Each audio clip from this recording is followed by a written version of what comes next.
पवन सिंह एक road show करने से बीजेपी हुआ परेशान और करवाया एफआईआर दर्ज। पवन सिंह के खिलाफ एफआईआर दर्ज हो गई है। बिहार के काराकाट में 5 जगहों पर आचार संहिता उल्लंघन करने का मामला दर्ज हुआ है, जिसमें कि वाहन की संख्या ज्यादा होने के कारण केस दर्ज किया गया है। देखो तो मैं सीधे सीधे बताता हूँ एफआईआर क्यों दर्ज हुआ है, किस वजह से दर्ज हुआ है।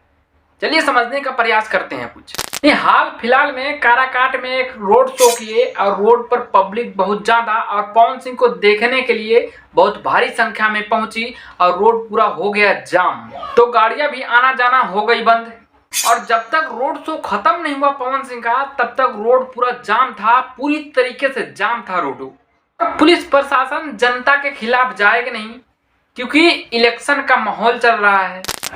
पवन सिंह पे एफआईआर दर्ज हुआ और एफआईआर किस चीज पे दर्ज हुआ, अब गाड़ी के ऊपर एफआईआर हुआ है और गाड़ी की संख्या कुछ ज्यादा क्या हो गई और आचार संहिता का उल्लंघन पार कर दिया और इसी के लेके एफआईआर दर्ज हो गया 5 थानों से।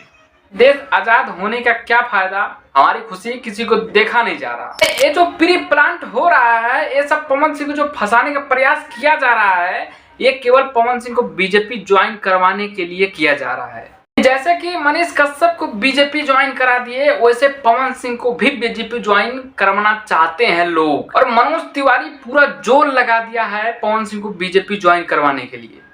पवन सिंह एक इंटरव्यू में और बीजेपी कार्यकर्ता को बहुत बड़ा झटका दिया है कि ध्यान न देबा विकास के काम पे, कब तक जितबा मोदी जी के नाम से। सबसे बड़ी बात है कि जो काराकाट का बीजेपी वोट था, वो सारा वोट पवन सिंह की तरफ आ गया है।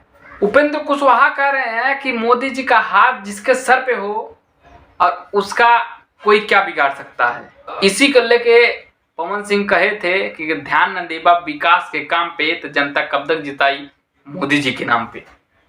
शायद कि उपेंद्र कुशवाहा को समझ आ गया होगा कि हम इसके सामने पड़े हैं। और दोस्तों आज के लिए इतना ही, हम वीडियो एंड करते हैं। अगर चैनल पे नए हो सब्सक्राइब करना, बेल आइकन पे चलते हैं। बाय।